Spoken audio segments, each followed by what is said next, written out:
That's why, when Nikola Tesla died, the FBI swooped into his apartment and confiscated all of his secret papers. How do I know this? I have a document from the Department of Defense demanding that the FBI turn them over and names them for what they are, the secret papers of Nikola Tesla. This is not an urban myth. I have that document. It came in this cache of documents I'm talking about.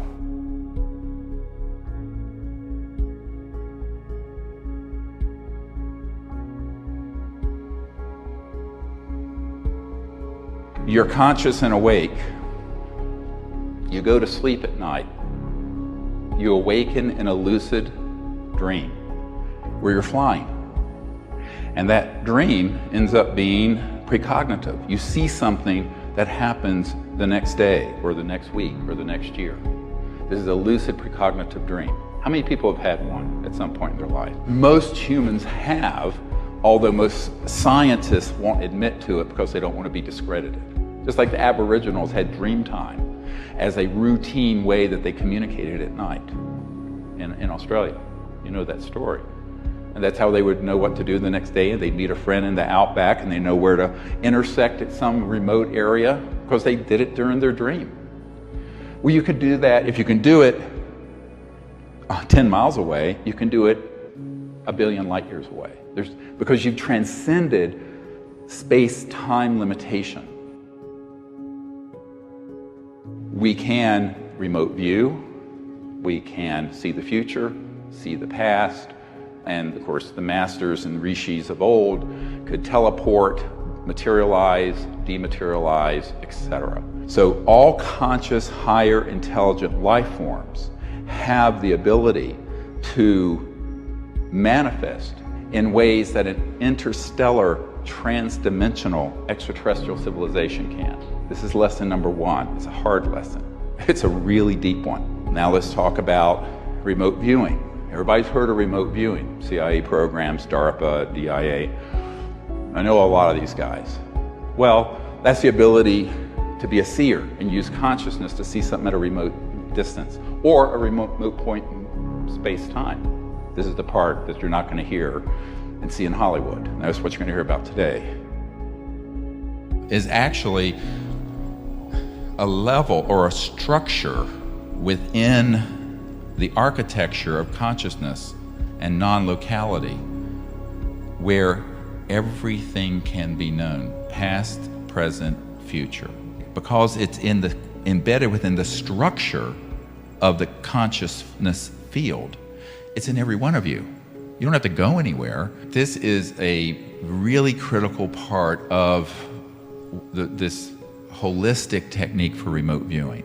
I don't particularly recommend the ones that have been military-based.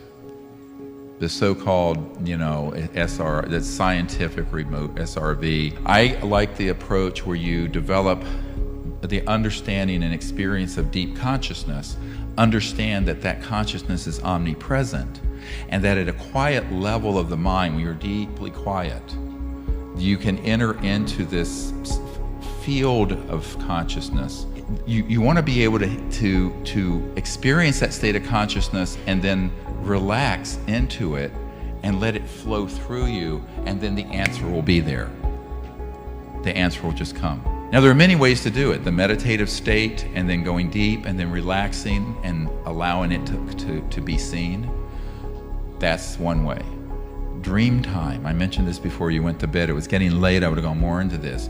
You're asleep, but as you're going to sleep, get a journal, keep something by your bedside, and begin to affirm to yourself that you can have lucid dreaming.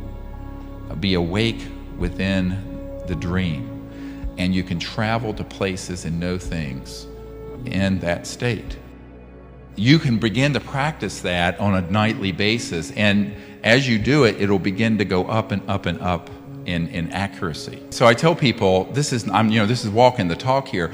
Every important thing in my life has been the result of the lucid dream, remote viewing, meditative state, and guidance for 40, 50 years. You don't take leave of your intellect or anything else, but you add this to it, and it creates a beautiful world and a beautiful life for you. That's so another approach to remote viewing, is doing that in that dream state. The other is when you're going to sleep, or mostly when you're waking up. You're coming out of sleep into the waking state, but you're kind of in that drowsy, half awake, half asleep state, but you're rested.